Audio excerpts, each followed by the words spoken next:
اعوذ باللہ من الشیطان الرجیم بسم اللہ الرحمن الرحیم السلام علیکم ورحمۃ اللہ وبرکاتہ۔ میرا یہ پروگرام گناہ کے متعلق ہے، اور گناہ بھی وہ جو اعلانیہ گناہ ہوتے ہیں، یعنی وہ گناہ جن کا ڈھنڈورا پیٹا جائے۔ یہ پروگرام مولانا محمد اسلم شیخو پوری رحمۃ اللہ علیہ کی تحریر ہے۔ پروگرام کی طوالت سے بچنے کے لیے پروگرام کو 2 حصوں میں تقسیم کیا گیا ہے۔ تو یہ پروگرام کا پہلا حصہ اعلانیہ گناہ، یعنی اعلانیہ گناہ کیا ہے اور اعلانیہ گناہ کی کتنی صورتیں ہیں۔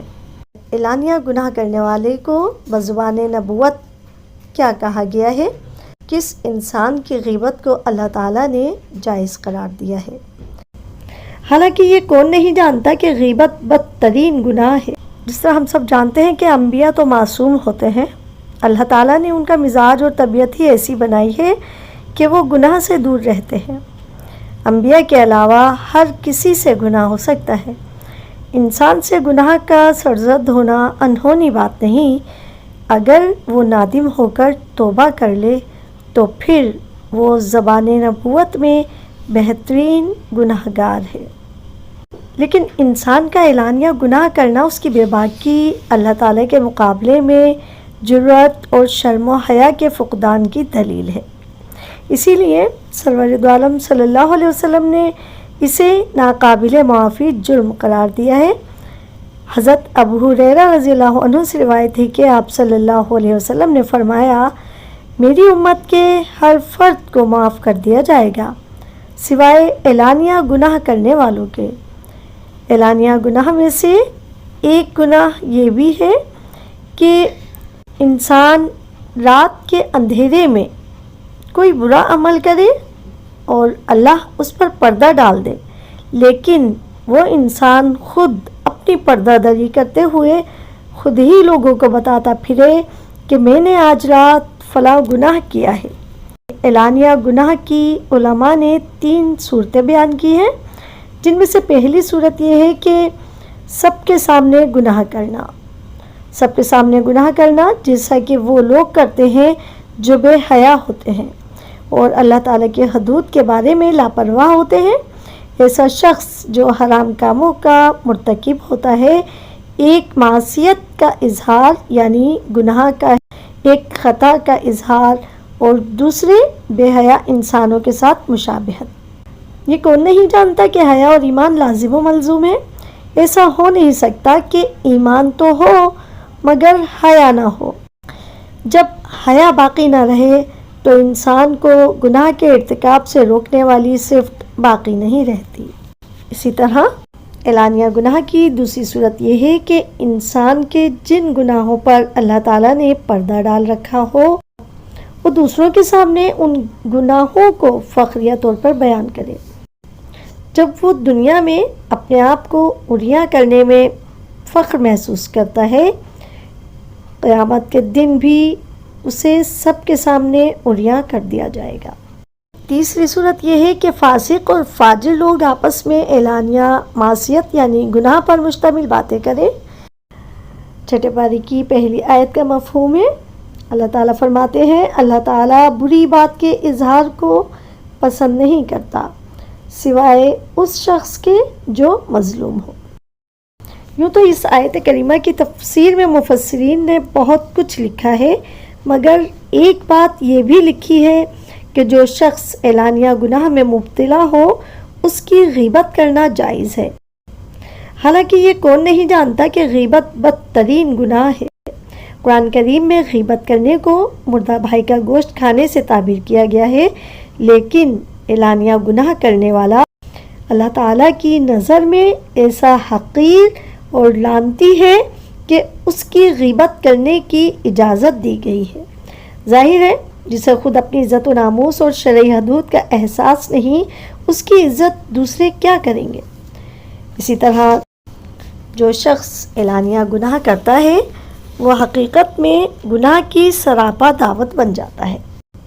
وہ گویا سارے معاشرے کو گناہ کی غلاظت میں آلودہ کرنا چاہتا ہے، اور جو بدبخت ایسا کرتے ہیں باری تعالیٰ نے ان کے لیے دنیا اور آخرت دونوں جہاں میں دردناک عذاب تیار کر رکھا ہے۔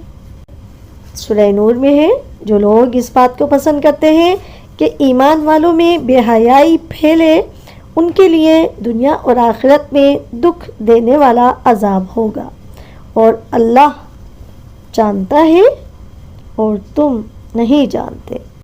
کتنے دکھ کا مقام ہے کہ آج مسلمان لڑکوں اور لڑکیوں کے آئیڈیل وہی لوگ ہیں جو ٹی وی، اسٹیج اور فلموں کے ذریعے بے حیائی پھیلاتے ہیں اور برسر عام اللہ تعالیٰ کے احکام کی بے حرمتی اور گناہوں کا ارتکاب کرتے ہیں۔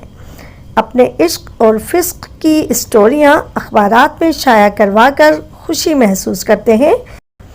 انہوں نے اپنے لیے غلاظت اور گناہ سے اٹی ہوئی راہ منتخب کی ہے، اس پر پوری قوم کو چلانا چاہتے ہیں۔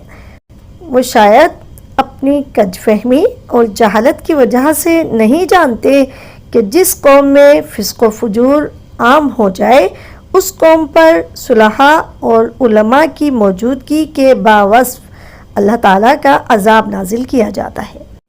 ام المؤمنین حضرت عائشہ صدیقہ رضی اللہ عنہا سے روایت ہے کہ رسول اللہ صلی اللہ علیہ وسلم نے فرمایا، اس امت کے آخری دور میں خسف، مسخ اور قذف یعنی زمین میں دھسا دینے، صورتیں بگاڑ دینے اور پتھر برسنے کے واقعات پیش آئیں گے۔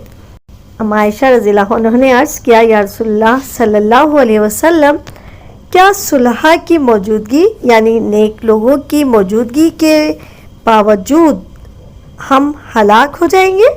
آپ صلی اللہ علیہ وسلم نے فرمایا، جب خباثت عام ہو جائے گی۔